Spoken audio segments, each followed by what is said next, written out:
Tudo de bom para você, meu querido aluno? Seja bem-vindo a mais uma aula de língua estrangeira, língua inglesa, ministrada agora pela plataforma do CPC. Aqui no CPC você se garante. Essa é a nossa aula de inglês número 29 e hoje vamos fazer o estudo das variantes linguísticas que vocês devem encontrar dentro do produto cultural e em outras situações bem típicas do idioma da língua inglesa. Convido você a fazer comigo uma breve aqui análise de alguns tópicos, mas antes, como já é de costume, uma pequena reflexão para nós. Do your best and forget the rest. Ou seja, faça o seu melhor e esqueça o resto. É disso que estamos falando ao longo dessa caminhada, dessa jornada aí de mais ou menos umas 30, 31, 32 semanas, né? E cada um de nós tem que ir lá deixar o seu melhor, o seu possível e esquecer do resto, focar em fazer o seu trabalho, como dizemos no bom inglês, do your job, faça o que tem que ser feito para que o sucesso realmente possa vir, possa existir. Folks, hoje a gente vai falar sobre noções de Spanglish, né, o famoso Spanglês. Vamos ver uma variante bem legal, bem diferente, que tem lá no Reino Unido, chamado de Cockney Rhyme Slang. Vamos fazer um breve estudo sobre o Scottish, que é o inglês escocês, e vamos falar de Howguan, Jamaica Patois, Jamaica Patois, o famoso inglês jamaicano. Nós vamos estudar aqui também como grande produto cultural, né? A gente tem o reggae, que é um grande produto cultural, foi até tombado recentemente como um patrimônio material da humanidade. Então é muito comum a gente encontrar ainda muitas letras de reggae escritas em patuá jamaicano. Muitas são escritas em inglês, mas boa parte delas ainda é escrita no patuá jamaicano, que é um dos idiomas lá que a gente tem na Jamaica. Bom, dentro do nosso estudo do Enem, nós temos a competência de área 2, em que você vai conhecer e usar a língua estrangeira moderna como instrumento de acesso a informações, outras culturas e grupos sociais. A habilidade 8 é que fala de reconhecer a importância da produção cultural em língua estrangeira moderna como representação da diversidade cultural e linguística. Então, estudar o produto cultural e estudar também as variantes linguísticas, você consegue entender, conhecer e assim você consegue avaliar a importância e a relevância dessa diversidade cultural e linguística dentro do produto cultural. Na nossa última aula, nós falamos sobre o Afro-American Vernacular English. Nós vimos que o Afro-American Vernacular English, também conhecido como Black English ou Ebonics, é uma variante linguística que teria surgido, né, quando nós tivemos as pessoas que foram convertidas em escravas, trazidas da parte ocidental da África para as plantações no sul dos Estados Unidos. Elas foram trazidas e eram obrigadas de maneira bem compulsória a aprender a língua dos seus dominadores, dos seus mestres. Então a gente começou aí a juntar esse aspecto dessa obrigatoriedade em aprender o inglês como um instrumento da fusão daqueles dialetos que ali eram falados com o aprendizado compulsório do inglês, culminando aí na necessidade de se criar, né, uma espécie de dicionário específico, porque há muitas variantes e muitas palavras que são criadas e que acabaram lexicalizadas. Basicamente, esse tipo de variante, ela versa sobre mudanças, né, estruturais, transcrições fonéticas e principalmente a questão do processo de conjugação verbal. Então a gente repara que os nativos, novos nativos, né, os novos falantes, os novos aprendentes desse idioma, eles tinham muita dificuldade em lidar com verbos, então criavam cenários bem variados da utilização dos verbos, na sua maioria de forma incorreta, fugindo da norma culta do idioma. Isso, obviamente, é reconhecido e é aceito pelas academias, mas há uma ressalva muito grande, porque existe um preconceito linguístico muito forte. Recentemente, nós tivemos uma polêmica na comunidade de São Bernardino, na Califórnia, na qual essa variante ela foi reconhecida como uma variante que poderia ser ensinada nas escolas da comunidade e muitas pessoas começaram a boicotar esse ensino e a protestar porque não viam com bons olhos você ensinar uma forma variante do inglês que não seja padronizada, principalmente uma de origem afrodescendente. Nesse caso, nós tivemos comentários extremamente jocosos, maldosos, de cunho racista, do tipo: ah, eu não quero que meu filho vá para a escola aprender este inglês de negro, ah, eu não quero falar igual ao negro, ah, eu acho errado a gente sair da colonização, da escravidão e ainda ter que conviver com esse tipo de situação, de ter que lhe deparar com falas de negro. Então eram comentários mais ou menos nesse tom, que obviamente foram amplamente e veementemente criticados, mas como cada estado tem sua própria legislação, lá na Califórnia, em São Bernardino, existe uma cadeira corrente nos ensinos, né, no elementary school e no middle school e no high school, para o ensino de variantes linguísticas locais como disciplinas optativas. Você conhecer um pouco da região onde você mora, os costumes, os hábitos e as variantes linguísticas, elas são importantes, porque cada região você vai ter uma utilização de expressões diferentes. Lembrem-se vocês que quanto mais informal for o texto, mais expressões ele vai ter, mais palavras diferentes ele vai possuir, mais verbos frasais, gírias ou expressões, tá? Então a gente tem hoje na prova essa dicotomia de análise tanto de textos mais formais quanto textos informais. Lembrar que na prova do ano passado do Enem, se eu não me engano foi na PPL, caiu um texto falando sobre o Ebonics, falando sobre o Afro-American Vernacular English e os seus diversos, né, suas diversas nuances. Lembrar que o Ebonics, ou então Black English, como muitas pessoas preferem chamar, é uma dos grandes muitos dialetos, né, que existem dentro da língua inglesa. E, portanto, o inglês ele pode surgir em diversas variedades. E o Black English é uma delas, que não é uma variante que é tão prestigiada assim, mas que ela tem uma capilaridade muito grande, então ela consegue abranger uma quantidade considerável de falantes, gerando aí, tá, uma situação de uso corrente, tá bom? Então a gente viu diversas situações de uso e nessa aula de hoje nós vamos falar de outras variantes. Vamos começar com o Spanglês ou o Spanglish. O Spanglish ele teria surgido no ato da assinatura do Tratado de Guadalupe Hidalgo, que aconteceu no ano de 1848. O que rezava esse tratado?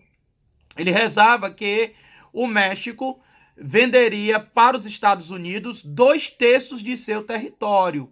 E aí, ao vender o território, também foram vendidas, entre aspas, as pessoas que moravam lá. E os mexicanos, obviamente, que moravam naquela região que pertencia outrora ao México, eles falavam espanhol. De que regiões são essas que eu estou falando? Estou falando da Califórnia, eu estou falando, por exemplo, do Arizona, eu estou falando do Novo México, eu estou falando, por exemplo, de parte, por exemplo, ali de Utah, em Salt Lake, estou falando de Nevada, né? Estou falando do Oregon, tá? Foi a parte que foi adquirida. E o Texas? O Texas, ele era uma comunidade mexicana que se autoproclamou independente e nós tínhamos ali o estado do Texas, que era uma província independente, que depois foi anexado aos Estados Unidos por vontade própria, né? Ou seja, se independizou do México, ficou um tempo sozinho e depois acabou sendo anexada aos Estados Unidos. A lei dizia o seguinte, que ao comprar os territórios, né, os nativos que moravam ali, eles deveriam aprender a falar o idioma oficial, que era o inglês. E aí surge, né, principalmente entre os mais jovens, uma variante linguística que consiste na mistura de palavras em espanhol e em inglês, conhecido como Spanglish, né? Keep it tranquilo and habla Spanglish, né? Oye, read más. Então aqui são apenas alguns exemplos que a gente vai encontrar. Nós temos um livro maravilhoso, né? Um livro incrível, que é produzido pelo professor Ilan Stubbins, que ele é professor do primeiro curso universitário de Spanglish, que fica na Universidade de Hampshire, em Massachusetts, que ele fala que hoje nós já temos cerca de mais de 6.000 palavras lexicalizadas desse idioma, com até condicionários, né? Então, essa forma híbrida de comunicação que caiu ano passado na prova de espanhol, nós temos um texto falando de Spanglish, né? Então, para cair na prova de inglês também é só um pulo.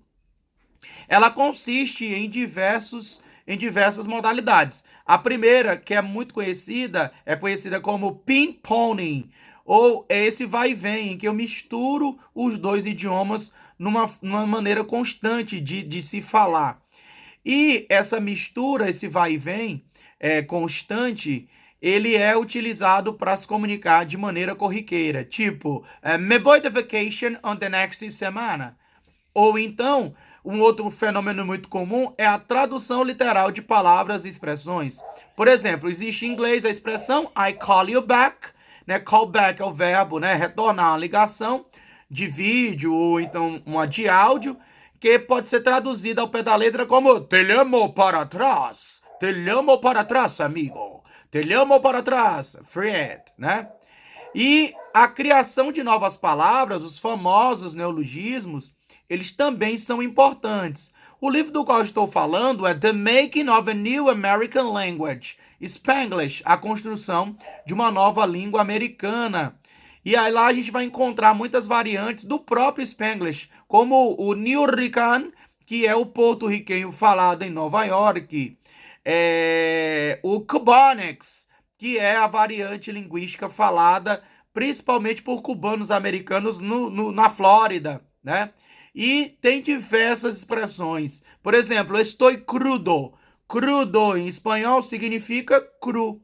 Crudo também em espanhol significa petróleo. Mas estou crudo no espanglês significa estou de ressaca, estou embriagado, né? Ressacado. O exemplo, ó, our huevos are bigger.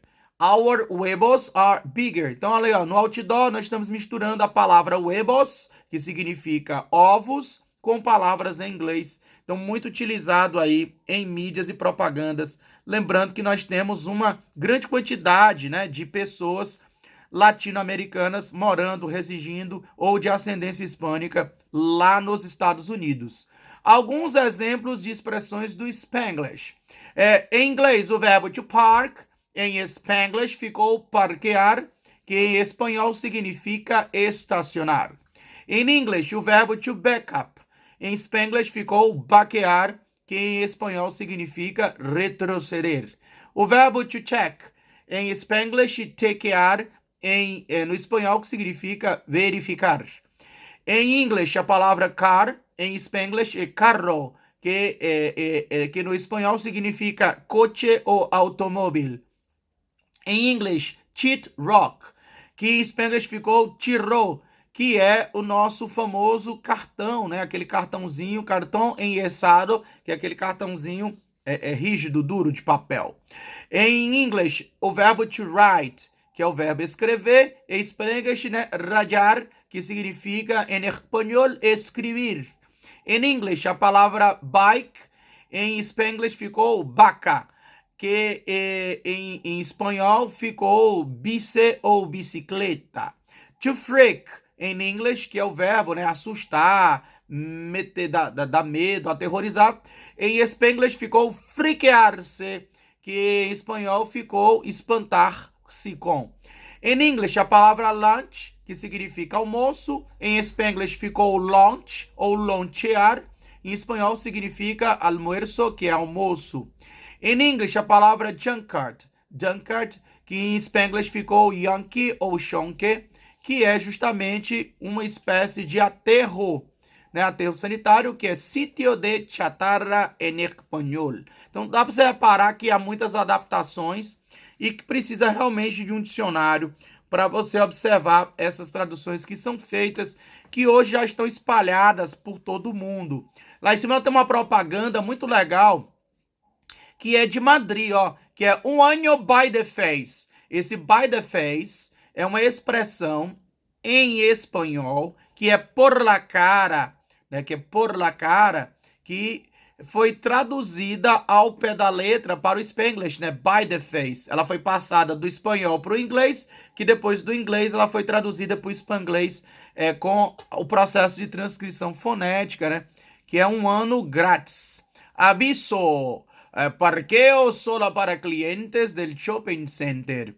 Outros serão remolcados. Então tá ali, parqueo, que é do verbo to park, que é o verbo estacionar, e shopping center, a combinação.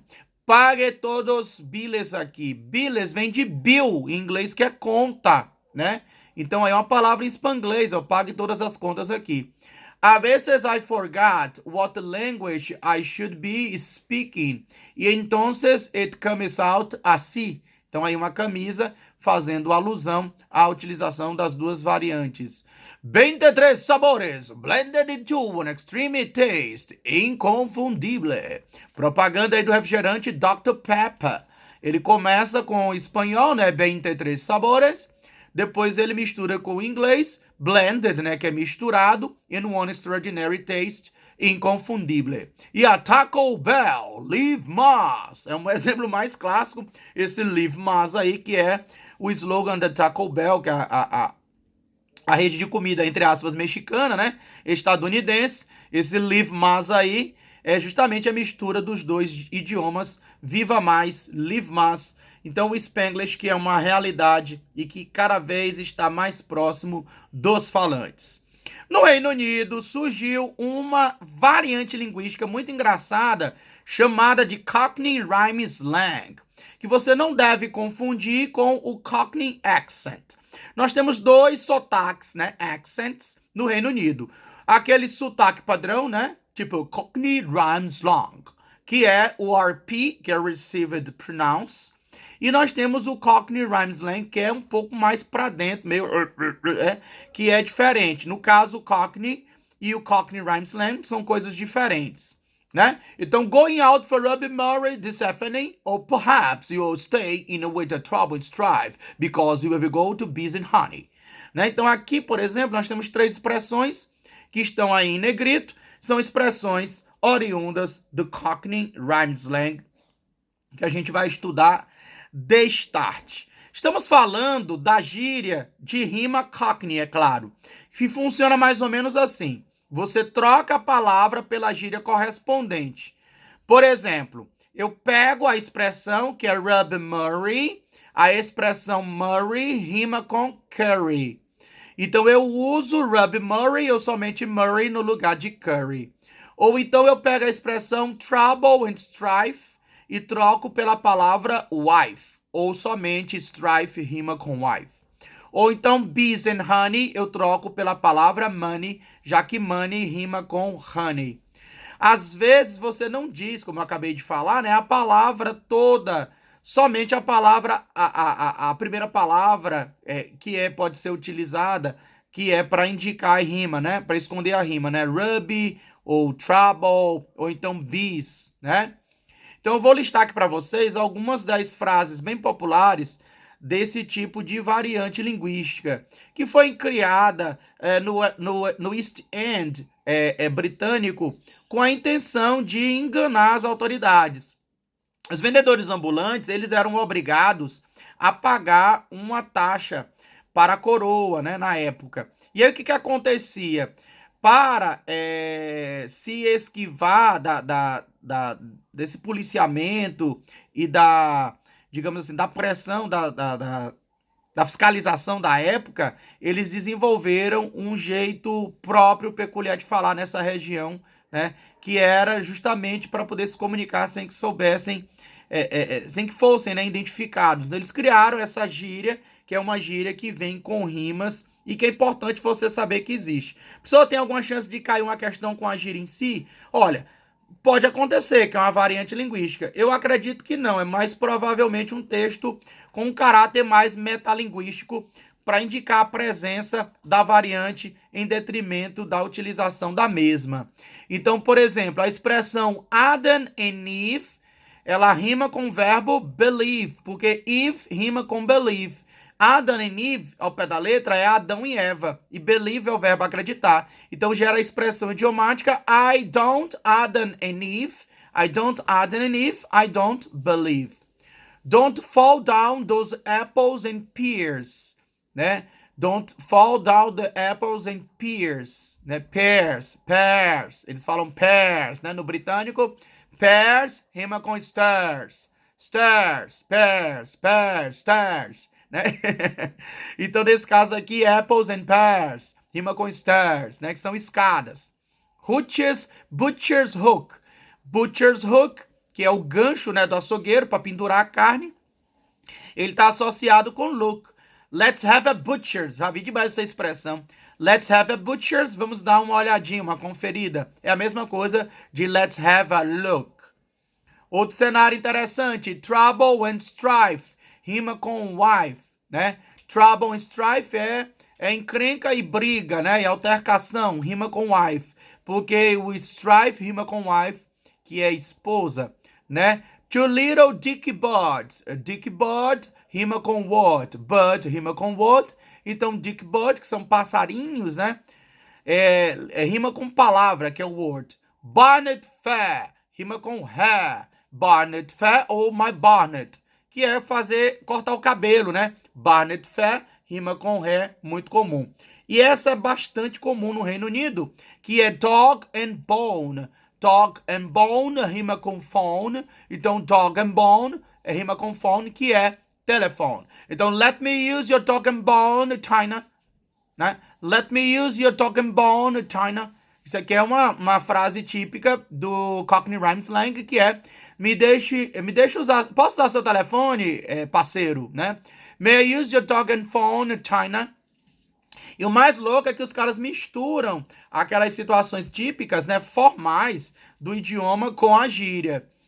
Loaf and bread rima com head.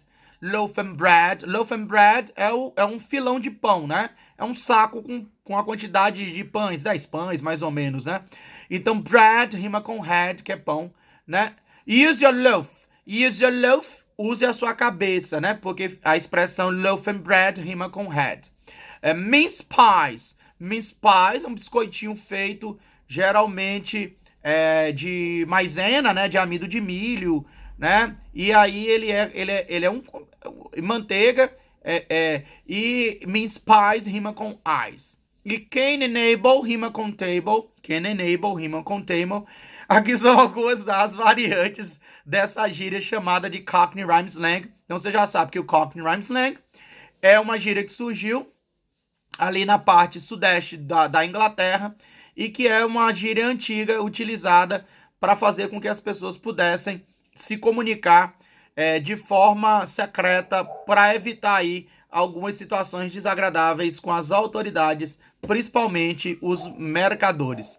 Quando você vai mais para o norte da Inglaterra, chegando ali na Irlanda, na Escócia, você vai encontrar um inglês muito puro e bem diferente, chamado de Scottish English. Scottish. Eles falam Scottish, né? Você pode falar de Scottish, você pode falar de Scottish ou Scottish. Scottish, né? Assim, meio pausado, meio morrendo, né?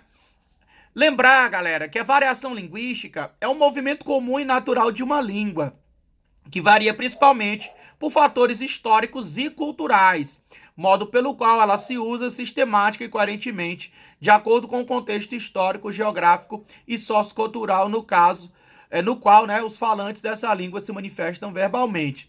Então, lá nessa parte mais norte-nordeste dos Estados Unidos, que foi onde os primeiros Vikings desembarcaram, a gente teve ali uma grande influência de outros idiomas, como, por exemplo, né, o dialeto nórdico que era falado lá na Península Ibérica, na Península Escandinávia, aliás, onde nós tínhamos lá a Finlândia, onde nós tínhamos lá a Suécia, onde nós tínhamos lá, por exemplo, né, os noruegueses, principalmente eles, né, que são os vikings na sua essência, eles têm uma influência muito grande por essa variação linguística.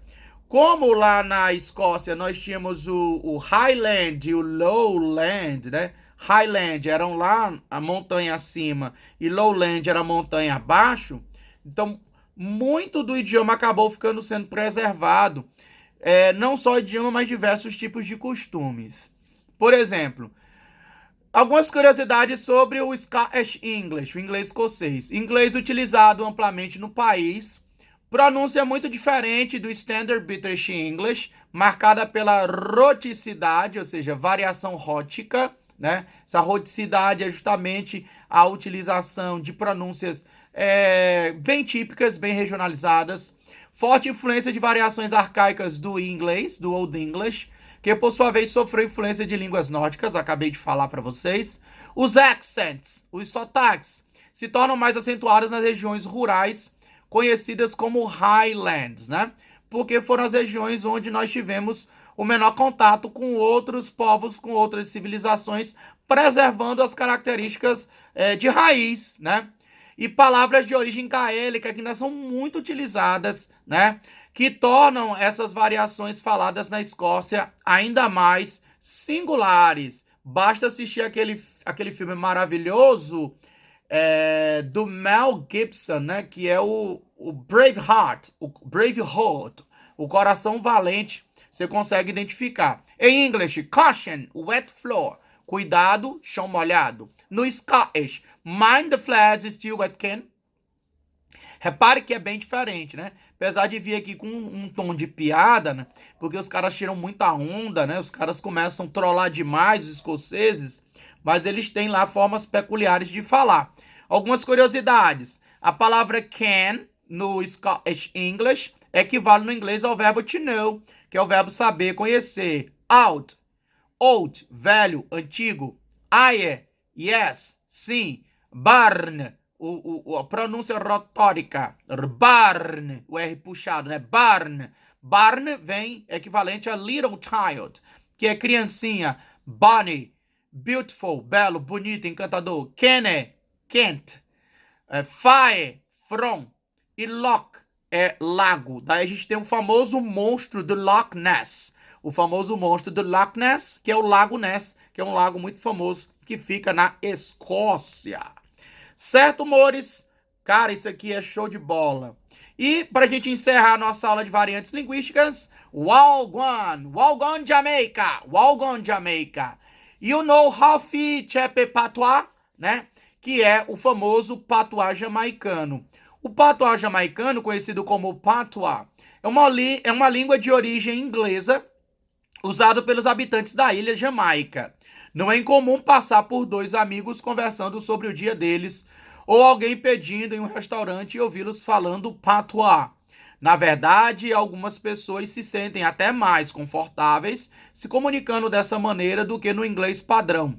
Também uma ótima maneira de quebrar o gelo e fazer com que as pessoas gostem de você rapidamente. Inclusive, quando o ex-presidente Barack Obama visitou a Jamaica, ele em seu discurso, né, lá na Jamaica, em solo jamaicano, ele utilizou diversas frases, palavras e expressões em patois jamaicano, agarrando, conseguindo agarrar a atenção da plateia e também fazer com que eles interagissem mais com ele, que é até uma prática muito comum quando você é recebido em um lugar, você dominar algumas palavras ou expressões daquele lugar que você conhece. Então eu tenho, olha, variante bem interessante, né? O E equivale ao o you é o iu, o me é o me, né? O gal é o girl, o can é o can't, o boy, né? Sit down é sit down, sit down, my friend, sit down. Lick me é uma gíria sugerindo para que você olhe para mim, né? Link me, parece com look me, né? Look me, link me.